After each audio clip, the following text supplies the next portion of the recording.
Well, you having a great time? You know, I don't have a southern accent, so I can't quite, aren't stories a lot better with a southern accent? There's something there.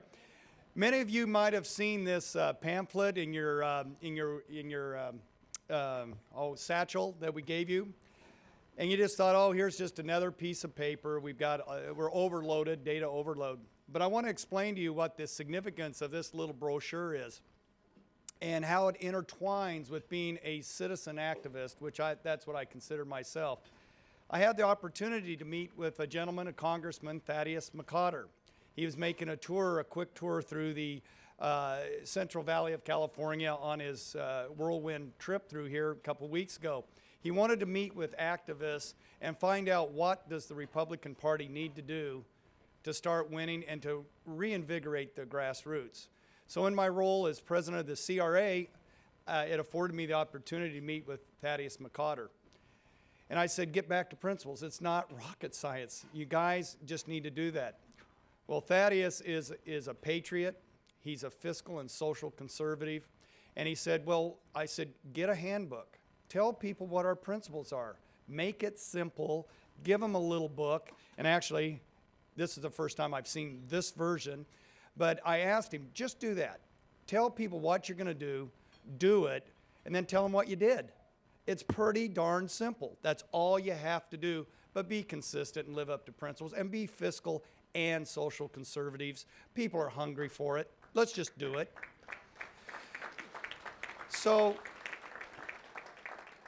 in talking to him, he said, you know what, he's working on that, and he said, and the other reason this is significant, he is the chairman of the Republican Policy Committee.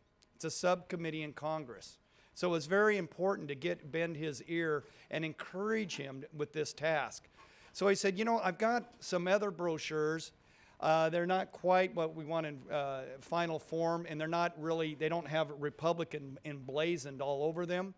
But I'm working on it. That'll be kind of the prototype I'd like to start from, to get a brochure like you've requested, Mr. Mettler. That's a good idea. Well, I said, if you really have them, because I was a little skeptical, send them out here to our convention, FedEx them. Well, guess what? The FedEx boxes showed up, and that's why you have these.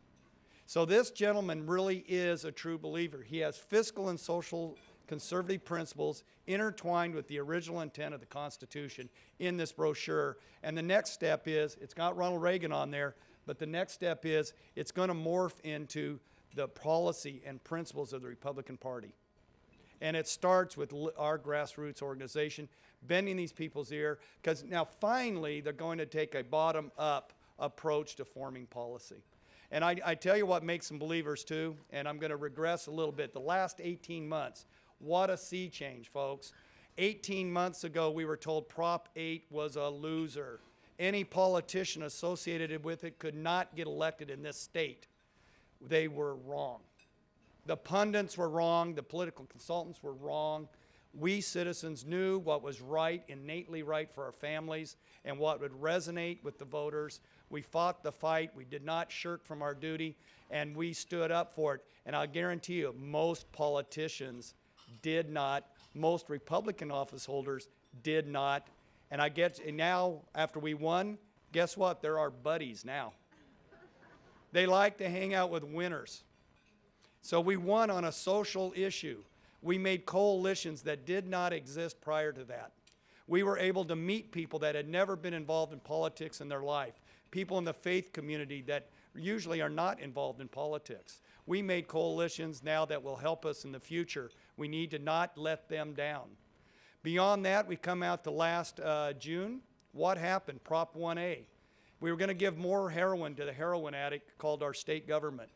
And we finally said, no, you're going to go cold turkey. And it's tough love, but that's what's going to happen. And guess who stood up first? The CRA. The CRA stood up. You should be so proud of that.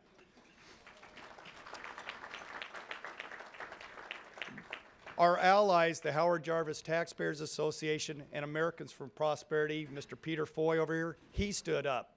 Now, we didn't have any money, but we were going to do the right thing and make a statement. It was a little lonely at the very beginning. I think Peter over here realizes We kind of went up to Sacramento. He was driving around with an inflated ATM. You might have seen it. He and his cohort would drive around with his trailer with his inflatable ATM, and it's saying already taxed to the max.